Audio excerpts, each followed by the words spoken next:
500 மற்றும் 1000 ரூபாய் நோட்டுகள் செல்லாது என்ற அறிவிப்பு குறித்து பொதுமக்கள் தெரிவித்த கருத்துக்களை இனி பார்க்கலாம். ஒழிக்கிறதுக்கு எவ்வளோ வழி இருக்குது.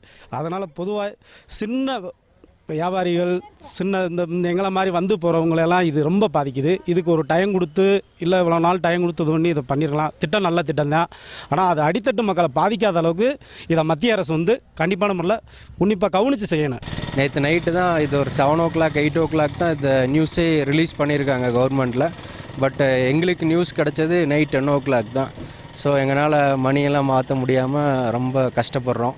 இப்போ எங்களை மாதிரி நிறையா பேர் இந்த பொட்டானிக்கல் கார்டன் வந்திருக்காங்க. ஊட்டியில் டிக்கெட்ஸ் கூட அக்செப்ட் பண்ண மாட்டேன்றாங்க. ஸோ அந்த ட்ரிப்பே வேஸ்ட் ஆகி போகுது. இப்போ வாடகை கொண்டு போய் இறக்குனா, இப்போ ரயில்வே ஸ்டேஷன் வாடகை கொண்டு போய் இறக்குனா அவங்க 500 ரூபாய் 1000 ரூபாய் எடுத்து கொடுக்குறாங்க. சேஞ்ச் கொடுக்குறாங்க. சேஞ்ச் இல்லை எங்கள்கிட்ட. என்ன பண்ணுறது ஒன்றுமே தெரியல. அது பங்க்கில் போனால் பங்க்கில் 100 ரூபாய்க்கு இப்போ பெட்ரோல் அடித்தா 400 ரூபாய் தருவாங்கன்னு பார்த்தா அவங்களும் இப்போ 500 ரூபாய் 1000 ரூபாய்க்கு அடின்னு சொல்கிறாங்க. இப்போ அந்த அளவுக்கு நம்மள்ட்ட காசு இல்லை. இப்போ என்ன பண்ணுது, இந்த 500 1000 ரூபாய் பிரச்சனை ஜாஸ்தி. இது கடைகளை வேணால் வாங்க மாட்டாங்க. 500 ரூபா 1000 ரூபா இந்த 2-3 நாளைக்கு நம்ம அதை பேங்க்கில் மாற்றிக்கிட்டு அதுக்கப்புறம் கொடுக்கலாம். அது வரைக்கும் ஒரு 2 நாளைக்கு ஒரு சிரமம் தான், இல்லைன்னு சொல்ல முடியாது. இருந்தாலும் அது நாட்டோட ஒரு நன்மையை கருதி செய்யக்கூடிய ஒரு திட்டங்கிறனால நம்ம எல்லாரும் ஒத்துழைக்கணும். அதுதான் நான் என்னோட அபிப்பிராயம். வரவேற்கத்தக்க திட்டம் தான். ஏன்னா ஏழை மக்கள்லாம் அதிகபட்சம் கையில் 10,000 5,000 தான் வச்சுருப்பாங்க. அதை ஈஸியாக மாற்றிடலாம். அதிகமாக வச்சுருக்கும்போது கண்டிப்பாக பிளாக் மணிங்கிறது ரிட்டர்ன் ஆயிரும்.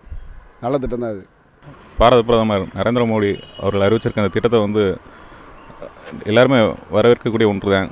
இருந்தாலுமே இந்த திட்டத்தை அறிவிக்கிறதுக்கு கொஞ்சம் கால அவகாசம் கொடுத்துருக்கலாம்.